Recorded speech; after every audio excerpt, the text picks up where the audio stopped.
Waalaikumsalam warahmatullahi wabarakatuh. Acara pengibasan pelatihan upgrading komunitas belajar dalam sekolah dengan narasumber Ibu Nurul Komariah SPD dibuka dengan pembukaan basmalah bersama-sama. Bismillahirrahmanirrahim. Terima kasih. Acara yang kedua yaitu sambutan dari Kepala TK Negeri Pembina Kecamatan Sampang kepada yang terhormat Ibu Karimatus Sa'diah SPD MPD. Waktu kami persilahkan.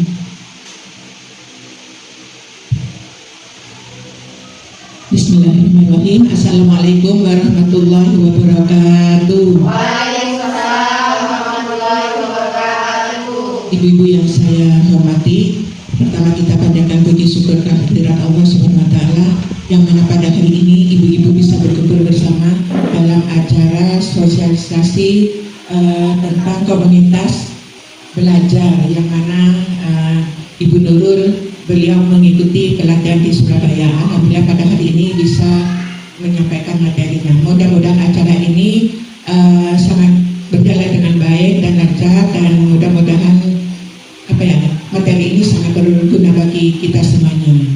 Mungkin hanya sementara itu dulu Bu Nurul, kurang lebihnya kami mohon maaf. Wassalamualaikum warahmatullahi wabarakatuh. Waalaikumsalam warahmatullahi wabarakatuh. Sebelumnya saya juga mau berpantun, minta tolong dicakepin ya. Belum. Sepekan kreativitas gambar dekorasi rumah. Penerangan di halaman sama dengan di teras. Gerakan komunitas belajar dalam sekolah. Pendidikan di TK Negeri Pembina Sampang berkualitas. Roket meluncur. Kali ini ice breakingnya namanya adalah syair melodi. Syair melodi di hati, syair melodi di hati, syair melodi di hati sambil beraksi. Angkat jempol, angkat siku, syair melodi di hati, syair melodi di hati, syair melodi di hati sambil beraksi. Angkat jempol, angkat siku, tekuk lutut, syair melodi di hati, syair melodi di hati, syair melodi di hati sambil beraksi. Cukup ya. Saya akan menyampaikan tujuan dari kegiatan pada pagi hari ini, yaitu mensosialisasikan pentingnya peran komunitas belajar dalam sekolah sebagai dukungan implementasi kurikulum merdeka. Hasil yang diharapkan adalah peserta atau rekan sejawat dapat memahami pentingnya peran komunitas belajar dalam sekolah. Kali pengertian dari komunitas belajar.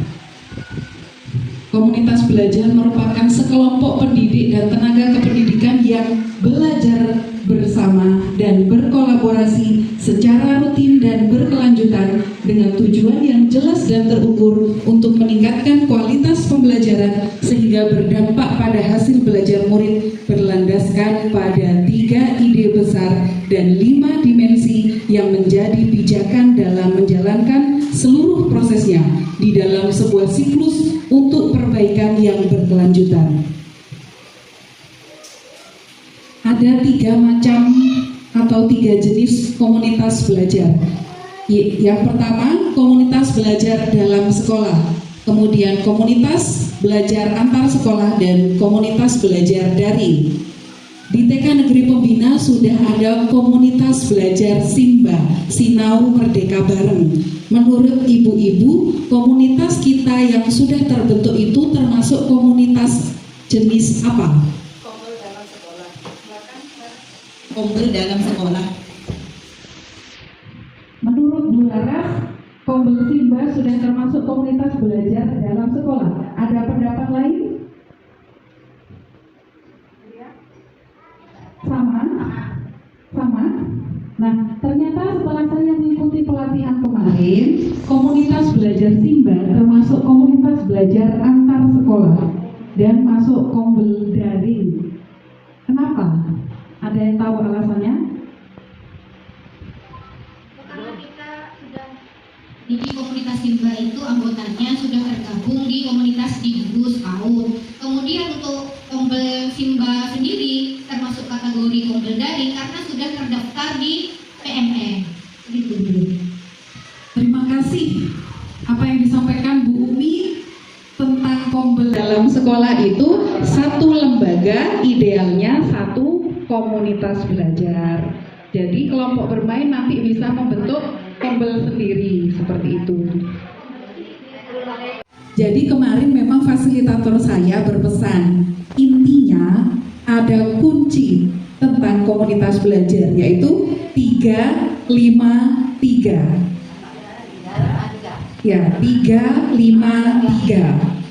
3 ide besar komunitas belajar, 5 dimensi, dan 3 langkah mempersiapkan komunitas belajar dalam sekolah. Ada yang mau mengulang? 3 ide besar, 5 dimensi, 3 langkah mempersiapkan kombel. Kasih tepuk hebat untuk Bu Iva. Bu Iva hebat. 3 yang pertama adalah 3 ide besar.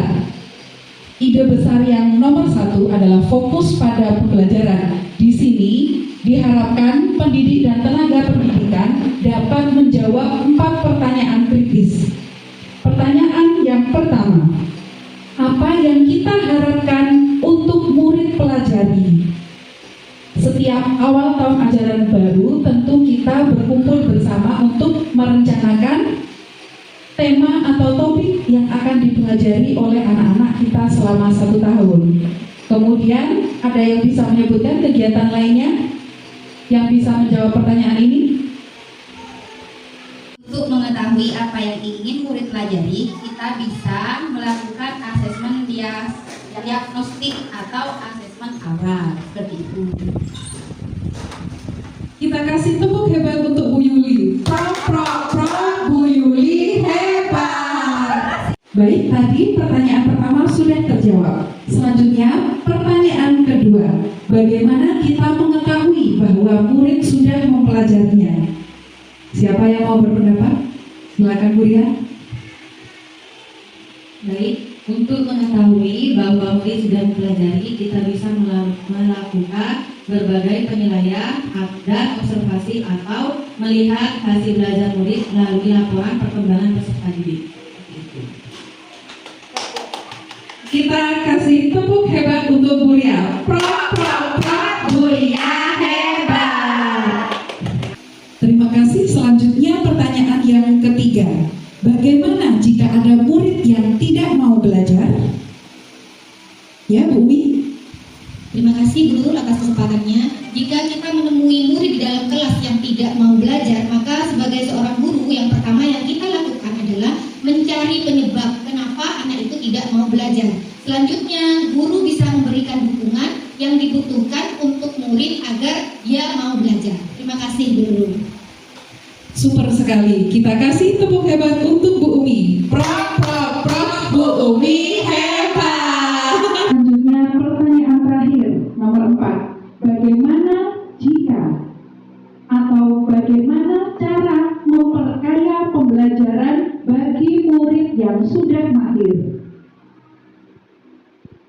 Ya, Bu Laras. Terima kasih.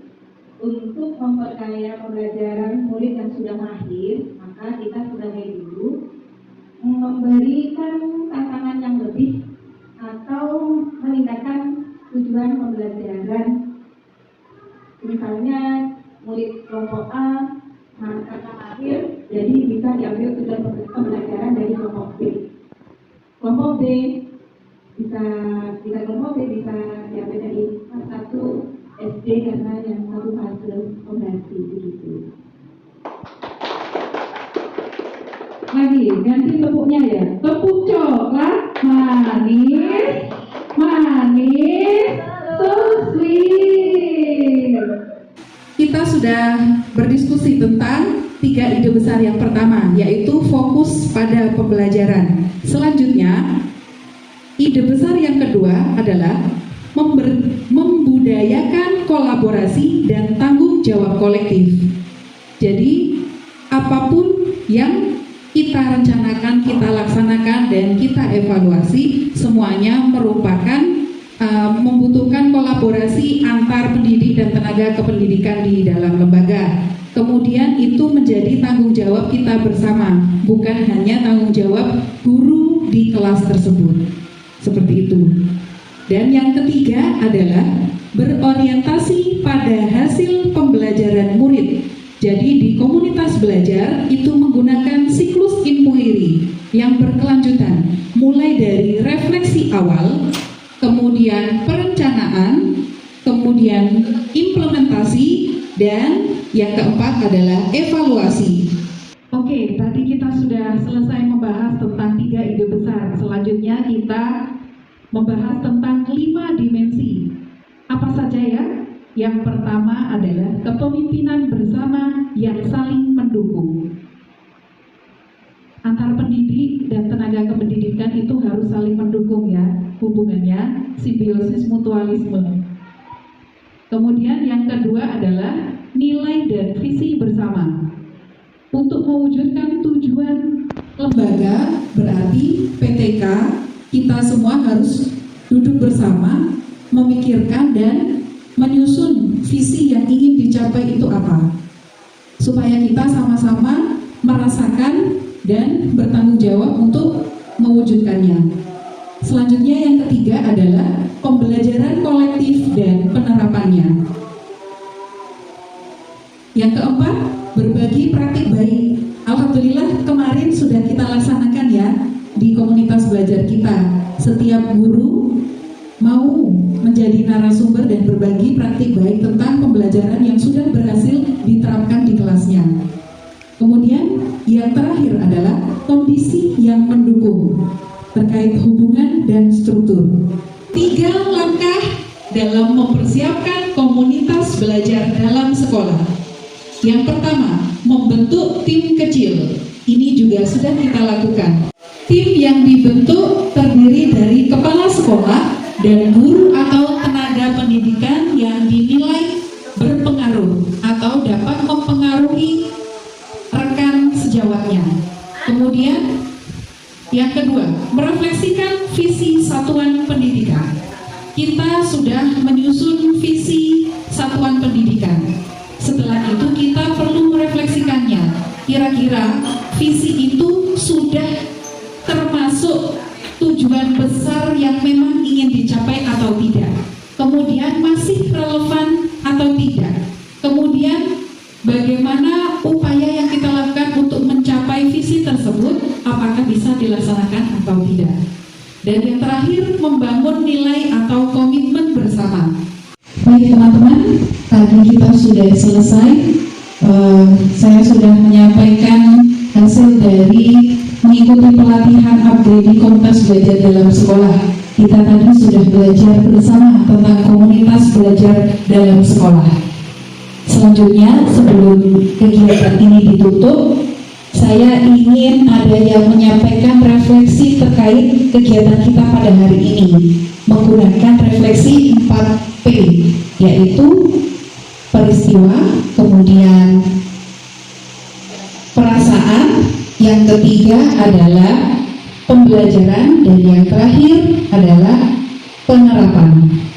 Siapa yang ingin menyampaikan refleksinya? Terima kasih Bu. Terima kasih atas kesempatan yang diberikan Bu Nurul. Teman-teman yang baik, saya akan merefleksikan untuk kegiatan upgrading penggerak komunitas sekolah. Yang pertama, peristiwa. Pengalaman saya mengikuti pembahasan ini, saya mendapatkan pengetahuan yang banyak. Ternyata Ombel Simba yang telah kita jalankan beberapa bulan terakhir ini termasuk Ombel antar sekolah.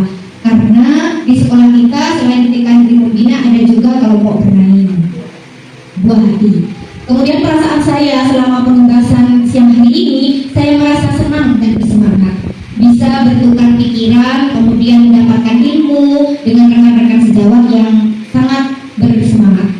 Kemudian untuk pembelajaran yang saya dapatkan adalah kunci dari komunitas pembelajaran, yaitu seperti yang disampaikan Bu Nurul, 3, 5, 3, yaitu 3 ide besar, 5 dimensi, kemudian 3 langkah mempersiapkan mobil. Untuk penerapan ke depannya yang akan saya lakukan adalah melaksanakan komunitas belajar yang sudah terbentuk ini dengan kunci 3, 5, 3 tadi, kemudian merencanakan program-program yang lebih baik yang berfokus pada pembelajaran, kemudian kita laksanakan dan mengevaluasi kegiatan Kobel ini jangka pendek, jangka menengah, dan jangka panjang. Harapannya dengan adanya komunitas belajar di sekolah, kita bisa meningkatkan pembelajaran dan memberikan pembelajaran yang terbaik untuk anak-anak PAUD. Terima kasih Bu Nurul, itu saja yang bisa saya refleksikan untuk siang hari ini. Terima kasih, tepuk tangan semuanya untuk Bu Umi. Agar acara ini mendapatkan ridho dari Allah dan kita bisa melaksanakan apa yang telah kita rancang hari ini, maka kita tutup dengan doa. Mohon perkenan Ibu Raras untuk memimpin doa pada siang hari ini.